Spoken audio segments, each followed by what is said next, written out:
I have this bike, and I'm out of breath when it's so cold outside. And I've been to the trails with it. Like, here they go again.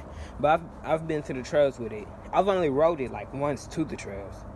But then the second time it was the trenches. I'm getting to that later though. But before that, I rode with my stepbrother and my cousin. They both rode the mini bike while I was on the pedal bike. Yeah, we need to get them one. But oh my goodness, here he comes with this loud old car. Yeah, I live in like the ghetto hood. Love this place. I mean, it might be loud, but it's so peaceful here. It sounds like I'm lying now because that car just said boom, like it sounds like a motorcycle. But my craziest experience with this was the first time I rode to the trails. Because you see, look, this thing it's stuck. It's like rock. And it's windy outside. Here comes the shed door closing. But it has no suspension.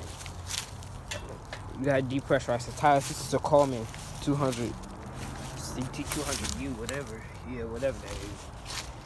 It was crazy because I went down there alone. I didn't have nobody.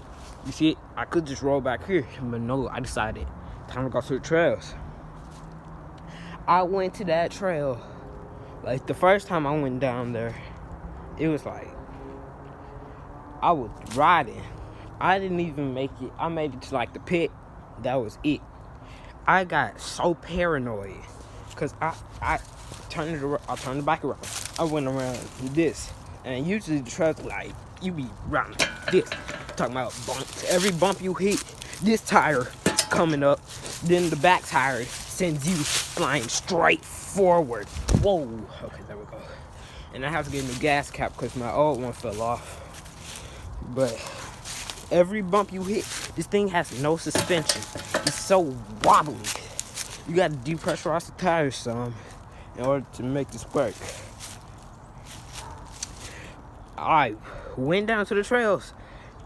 It was like this. I'm over here struggling to control the bike at the lowest speed.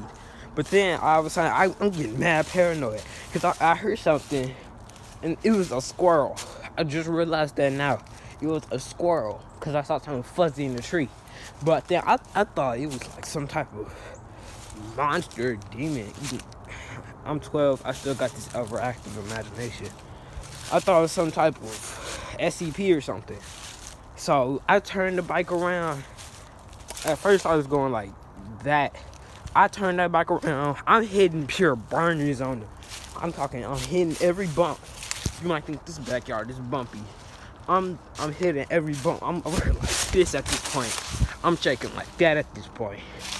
And I ended up slipping because it was wet because it just got done raining that day. And I didn't even feel no pain. I was just more determined to get out of there. It was crazy. Then once I did get out, the pain all of a sudden wanted to hit me at once. Once I got into the warmth though, I feel a lot better. That happened like a couple months ago. And then after that, I didn't go back down there alone ever again. I haven't been on there in a minute now. Cause it's cold now. I'm shivering right now. Hard to talk and stuff. Nose all running. So yeah. And then after that, like at least a couple months later, I went to the trenches. But I'm gonna get into that another time. So yeah, the moral of the story is don't go to the trails alone, or else somebody gonna die today. In the words of Young Thug or whoever made that song. So, yeah. And that concludes it.